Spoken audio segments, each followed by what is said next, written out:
আসসালামু আলাইকুম প্রিয় ভিউয়ার্স, আশা করি সবাই ভালো আছেন। আজ আপনাদের সামনে একটি ব্যথানাশক ট্যাবলেট নিয়ে হাজির হলাম। আপনারা স্ক্রিনে দেখতে পাচ্ছেন ডাইক্লোফেনাক 50 মিলিগ্রাম একটি ট্যাবলেট নিয়ে হাজির হলাম। এটি মূলত একটি ব্যথানাশক ট্যাবলেট। এই ডাইক্লোফেনাক 50 ট্যাবলেট নিয়ে বিস্তারিত আলোচনা করব। এটি কেন খাবেন, খাওয়ার নিয়ম, পার্শ্ব প্রতিক্রিয়া বিস্তারিত তুলে ধরব। প্রথমে জানিয়ে দেব এর কার্যকারিতা, তবে ভিডিওটি না টেনে শেষ পর্যন্ত দেখবেন, ইনশাল্লাহ আপনাদের উপকারে আসবে। এর মূল কাজ হলো শরীরে বিভিন্ন ধরনের হালকা ও মাঝারি ধরনের ব্যথায় উপশম এবং প্রদাহজনিত সমস্যায় এটি ব্যবহৃত হয়ে থাকে। এছাড়া এটি শরীরের বিভিন্ন ধরনের বাতের ব্যথায় খুবই কার্যকরী ভূমিকা পালন করে। যেমন মেরুদণ্ডের ব্যথা হলে আপনারা এটি সেবন করতে পারবেন। এছাড়া গাউটের ব্যথায় আপনারা এটি সেবন করতে পারবেন। এছাড়া কিডনিজনিত কোনো যদি সমস্যা থাকে এবং ব্যথা হয় তাহলে আপনারা খেতে পারবেন। এছাড়া নাক, কান, গলায় প্রদাহ এবং ব্যথা হলে আপনারা এই ট্যাবলেটটি সেবন করতে পারবেন। এছাড়া দাঁতের ব্যথা এবং প্রদাহে আপনারা এটি সেবন করতে পারবেন। এছাড়া মহিলাদের মাসিকের সময় ব্যথা হলে এটি সেবন করতে পারবে। এছাড়া শরীরের বিভিন্ন অঙ্গে বা মাংসপেশিতে ফোলা এবং ব্যথা হলে আপনারা এটি সেবন করতে পারবেন। এছাড়া জয়েন্টের ব্যথায় এটি সেবন করা যায়।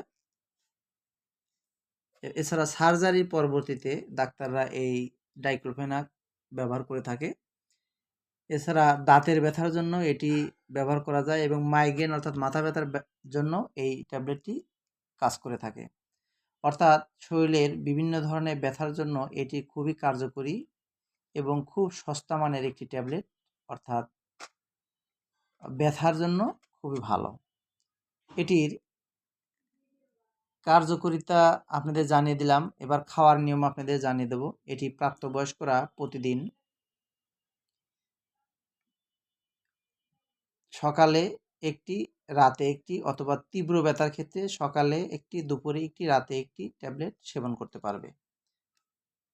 এটি বিভিন্ন ফরম্যাটে ডাইক্লোফেনাক পাওয়া যায়, সাবজিটরি পাওয়া যায়, চোখের ব্যথার জন্য চোখের ড্রপ আকারে পাওয়া যায়, ইনজেকশন আকারেও পাওয়া যায় এবং ট্যাবলেট আকারেও বাজারে পাওয়া যায়। অর্থাৎ ডাক্তাররা যখন যেভাবে প্রয়োজন হয় ডাক্তাররা তখন সেভাবে এটি প্রেসক্রাইব করে থাকে। ইনজেকশন হলে ইনজেকশন, চোখের ড্রপ হলে ড্রপ, সাপোজিটরি হলে পায়খানা রাস্তায় দেওয়ার জন্য এটি ব্যবহার করে থাকে। আর সবচেয়ে সহজ মাধ্যম পানির সাথে মুখে সেবন করা। এটি খাওয়ার নিয়ম আপনাদের জানিয়ে দিলাম, এবার এর পার্শ্ব প্রতিক্রিয়া আপনাদের জানিয়ে দেব। পার্শ্ব প্রতিক্রিয়া বলতে এটি যাদের আলসারের সমস্যা রয়েছে তারা খুব সাবধানতার সাথে এটি সেবন করতে হবে। যারা কিডনি এবং শ্বাসকষ্ট এবং লিভারের সমস্যায় ভুগছেন তাদের জন্য এটি ব্যবহার করা খুবই ঝুঁকিপূর্ণ। এছাড়া যারা স্ট্রোকের রোগী তারা এটি এড়িয়ে চলার চেষ্টা করবেন। এর বাজার মূল্য আপনাদের জানিয়ে দেব। এটির বাজার মূল্য প্রতি পিস ট্যাবলেটের মূল্য 1 টাকা। একটু ভালো ব্র্যান্ডের ভালো কোম্পানিটা হয়তো বা 1-2 টাকা হবে, 1.5 টাকা 2 টাকা, এর বেশি হবে না।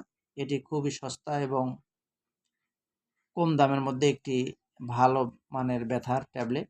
অর্থাৎ আপনি ব্র্যান্ডের যদি একটি ডাইক্লোফেনাক 50 ট্যাবলেট কেনেন 2 টাকার মধ্যেই পেয়ে যাবেন, 1 টাকা 2 টাকার মধ্যেই পেয়ে যাবেন। এটি সহজলভ্য, যে কোনো ফার্মেসিতে গেলেই আপনারা এই ডাইক্লোফেনাক 50 ট্যাবলেটটি ক্রয় করতে পারবেন। তবে প্রিয় ভিউয়ার, যে কোনো ওষুধ সেবনের পূর্বে অবশ্যই একজন রেজিস্টার ডাক্তারের পরামর্শ অনুযায়ী সেবন করার চেষ্টা করবেন। কেননা একটি ভুল ইনফরমেশনে অনেক বড় ক্ষতি হয়ে যাওয়ার সম্ভাবনা থেকে থাকে। আমাদের এই ভিডিওগুলো মূলত আপনাদের ওষুধ সম্বন্ধে প্রাথমিক একটা ধারণা দেওয়া, এটি সেবন করার জন্য নয়। একটি প্রাথমিক ধারণা দিয়ে থাকি। তবে কোনো জিজ্ঞাসা যদি থেকে থাকে আমি ফার্মাসিস্ট হিসেবে বলছি, যতদূর সম্ভব আপনাদেরকে সহযোগিতা করার চেষ্টা করব। তবে রেজিস্টার ডাক্তারের বহির্ভূত কখনোই ওষুধ সেবন করবেন না। তো প্রিয় ভিউয়ার্স, ভিডিওটি ভালো লাগলে চ্যানেলটি সাবস্ক্রাইব করবেন, পাশে থাকবেন। আজ এ পর্যন্তই। আসসালামু আলাইকুম।